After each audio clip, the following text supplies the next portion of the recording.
Regan Slaymaker for Radiant.Green, and I have the pleasure to be joined by Policy and Regulation Director of EV.Energy, Jeremy Yapp. Jeremy, how are you today? Very well, thank you. Good to see you, Regan. You too, you too. But before we get into it, obviously, I do want to touch on your role as Policy and Regulation Director at EV.Energy. Obviously, you're speaking at Solar and Storage Live Birmingham. Before we go into kind of the nitty-gritty of where you're speaking, explain to the viewers kind of what is your role and what do EV.Energy do to kind of decarbonize the energy space? Yeah, thanks. So ev.Energy, we produce an app for smart charging, and that app empowers EV drivers with a smart charge point to seamlessly and easily set their charging preferences, and then the app goes to work to intelligently schedule their charging sessions for their electric vehicle. So that vehicle's ready to drive when they need it, for how far or for how long they need it. And it's all charged according to the driver's preferences for a cheaper, greener electricity. That's basically what we do. We then also use the flexibility that provides. We'll come on to that in a moment. We use that flexibility to deliver in the form of grid services, and that enables a cleaner grid. So as Policy and Regulation Director, I'm here really just to help EV.Energy, help the company understand and influence the policy and the regulation for smart charging, ensure compliance, but also ensure that we continue to innovate, that we continue to be a forward-looking company within the rules and regulations that exist now or will probably exist. Perfect. I do want to kind of touch on that. Obviously, you touched on the rules, and I will spring this on you, Jeremy. This isn't a question that we've kind of planned. Oh, good. Obviously with the changing kind of energy landscape. Obviously, you'll have different rules coming in all the time. Is it difficult to kind of keep up with those policy changes at all, or is it kind of a sort of a simple process as well? Or It's if I say it's not a simple process, I don't want that to sound like a criticism of government or of the excellent and very professional civil servants that are engaged in writing this stuff. But I would say this is a very complicated landscape. I spent the morning in a workshop with Ofgem discussing how we deliver a common digital energy infrastructure. There are any number of other work streams going on at the moment that touch on those issues, and it's a big job to make sure that all of those work streams are pushing in the same direction or pulling in the same direction. I would say government is mostly successful at that, but it's a big job. Similarly, we are not a British only company. So EV.Energy, we are a young company. I think we turned 5 last week, but we're a global company. So it's my job to look at these areas in the UK and the European continent. I have an opposite number over in the US. We've also done some work elsewhere in the world as well. There are lots and lots of jurisdictions and lots of different regulations, but much more importantly, there are different market arrangements, and that's a lot to deal with. Yeah. Perfect. I mean, that was a great answer to kind of looking at the global energy landscape, not just the European kind of perspective that Solar and Storage focus on. I do want to touch on kind of your speaking positions at Solar and Storage Live in Birmingham this year. You're speaking on 2 panels this year. The first being smart charging and the EV consumer benefits. Obviously, you've touched on a little bit there, kind of about what EV.Energy do. But one question coming from this: why is smart charging a key process in not only kind of decarbonising the energy space, but also benefiting the consumer as well? Yeah. So to take it back a step, if you like, a decarbonised Britain needs more electricity. We need to be doing more things that we currently do in other ways with electricity. And the 2 really big ones, obviously, will not be a surprise to you. That is heating our homes and running our cars. So there are other things as well. We need to find maybe better, cleaner ways to do lots of industrial processes like chemicals, and I think concrete is one, like, has a is a if we're playing the blame game, concrete is responsible for a lot of global emissions. But for what ev.Energy is concerned with, we're thinking about people, mostly people in their homes. So a decarbonised Britain needs more electricity, and that means we need a more productive and more resilient electricity grid. And a decarbonised grid needs more renewables. Now, renewable generation is mostly, in this country, sun and wind. So therefore, it's intermittent. That doesn't mean it's unpredictable, although there's always going to be a little bit of unpredictability, but it does mean that there will be times when we know the sun won't shine and the wind won't blow.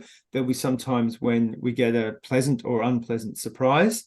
But also intermittency, we just know, for example, you've got this many hours of daylight and this many hours where you're not going to be generating any solar energy. So renewable generation is intermittent, but demand becomes more and more variable as the number and type of electrical assets increases. In a world where a small number of people have electric heating, but most people are using gas, where a certain number of people are using electricity to cook their meals, but they're not running their cars on electricity, they're not really doing much else, maybe they're watching TV, and that's about it.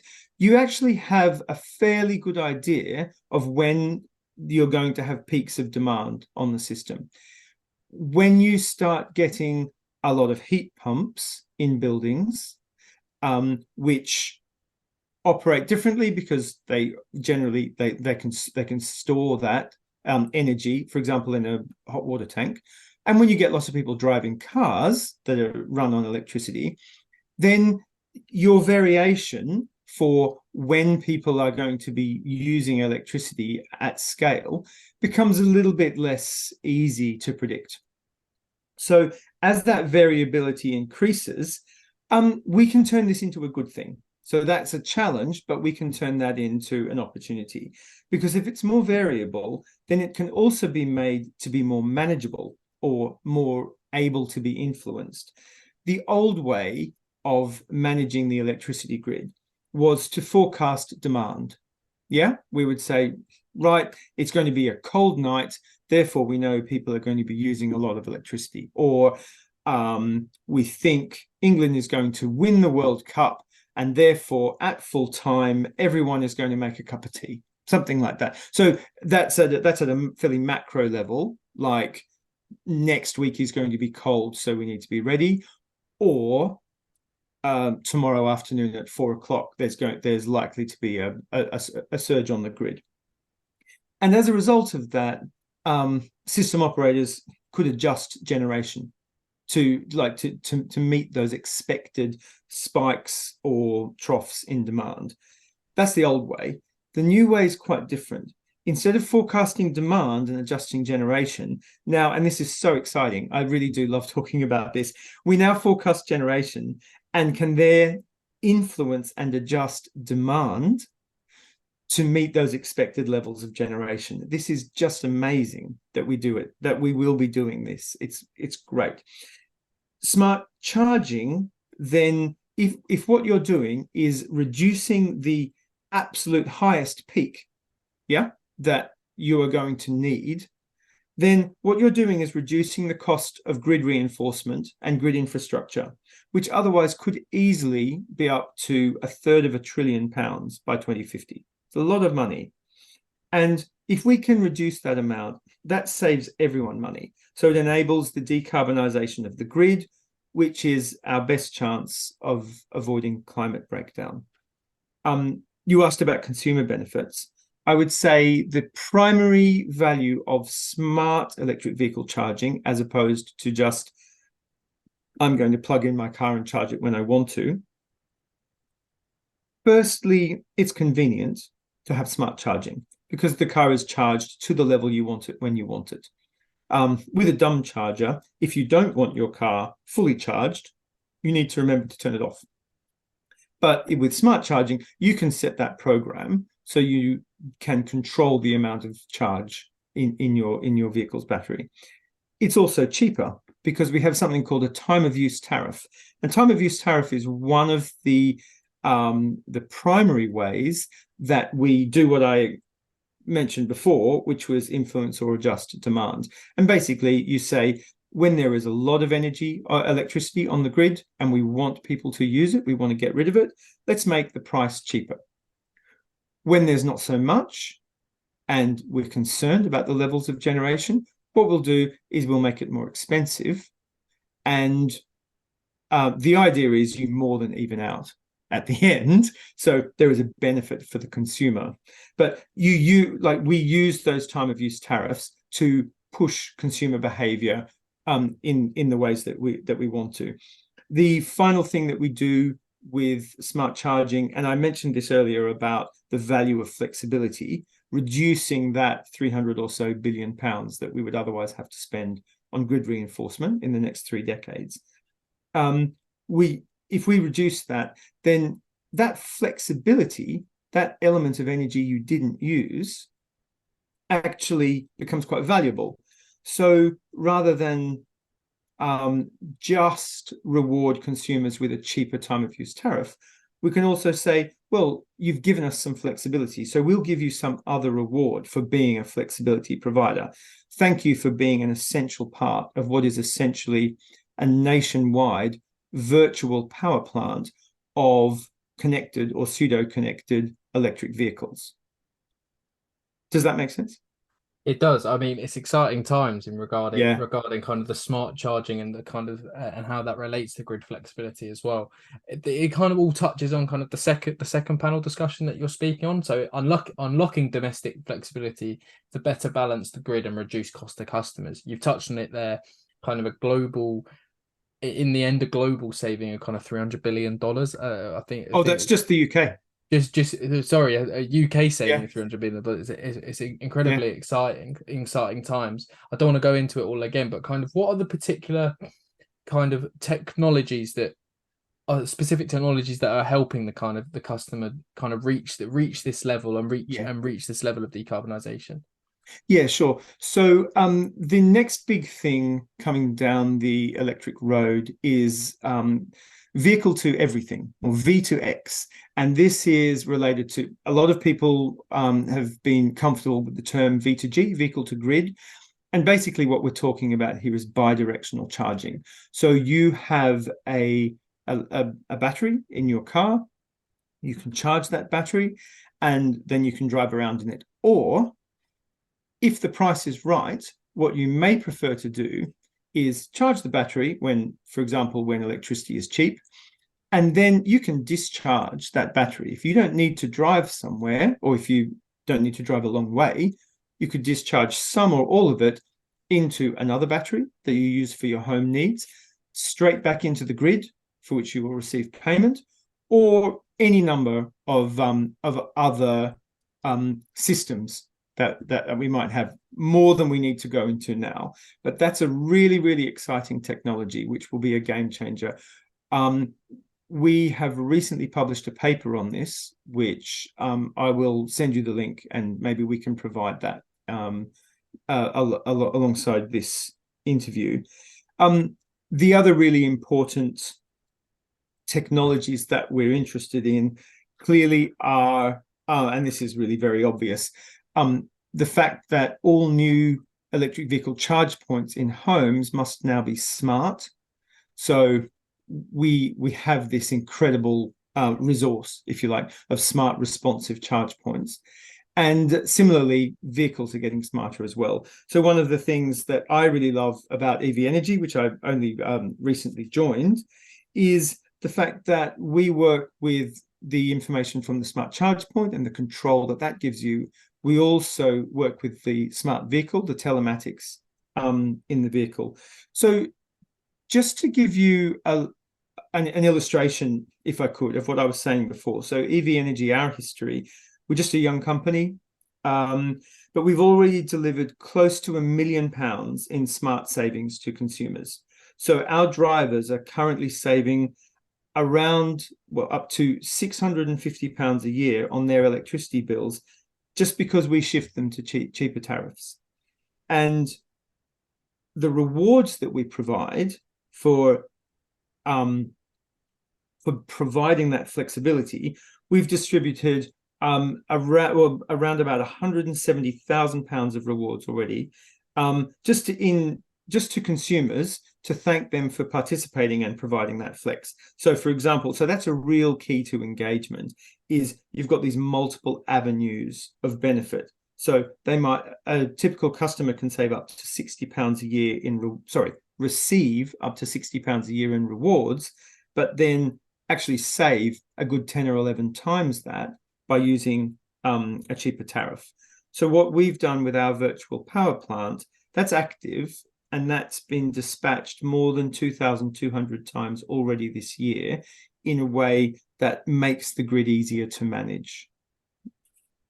Perfect. I mean, a lot of savings coming to the consumer by way of EV.Energy as well. That's perfect, Jeremy. Thank you for that. My final question, Jeremy, I think this is going to be kind of an overarching question for everyone who's speaking in the Charge EV theatre, especially at Solar Storage Live this year. It's a huge one. I don't know how long we have to answer this question, but kind of I'll be really quick. What is it? What is your kind of, in your view, what is the key technology, solution, challenge, solution, things like that? What is the key to unlocking mass EV uptake in the UK? So I like to think of this question as not how can we get more electric vehicles on the road, but how can we get internal combustion engine cars off the road? Yeah. So do we actually need to replace every single internal combustion engine vehicle with an electric vehicle? Maybe, maybe not. I don't know. So clearly, if you want more electric vehicles, or if you want a greater proportion of electric vehicles, then we need more cars. We need more vehicles, more electric vehicles, and they need to be cheaper. We do need more infrastructure, and that will continue to come. I don't think that we have a crisis in electric vehicle infrastructure at all.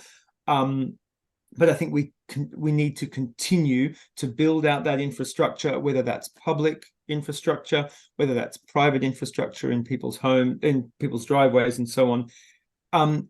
We need cheaper electricity, because the cost differential, the total cost of ownership at the moment, is better for an electric vehicle, but it could always be better. Yeah. So if we have cheaper electricity, then it makes it much easier to make the argument that there are multiple strands of benefits. And I think that's really key to what I'm saying, what the industry is saying, and certainly what EV.Energy does, in my view, is we try to provide multiple revenue streams or multiple reward streams for EV drivers. EVs are just nicer to drive. They're cleaner. You don't have to worry about gears. They're brilliant. It's a good experience. You will save money because they are cheaper to drive. And as electricity costs reduce, then hopefully we'll see even more of that. And similarly, you can get rewards for being part of the solution to the flexibility challenge, rather than part of the problem. I think that's a really exciting and compelling offer to give to people who are considering an electric vehicle. There are people who know much more about public relations and communications than I do, who will be able to put those in terms, like in a frame that allows people to look at their home thinking, I want my home to be smart. I want the rest of my life to also be part of the solutions to the climate crisis. And I think we can bundle those things together to be a really important force for good. Yeah. Perfect. I mean, I hope I don't think that answer is going to be topped at all, Jeremy, to that question. But no, Jeremy, thank you for your time today, and thank you again for talking to Radiant Green. Thanks, Regan. Always a pleasure.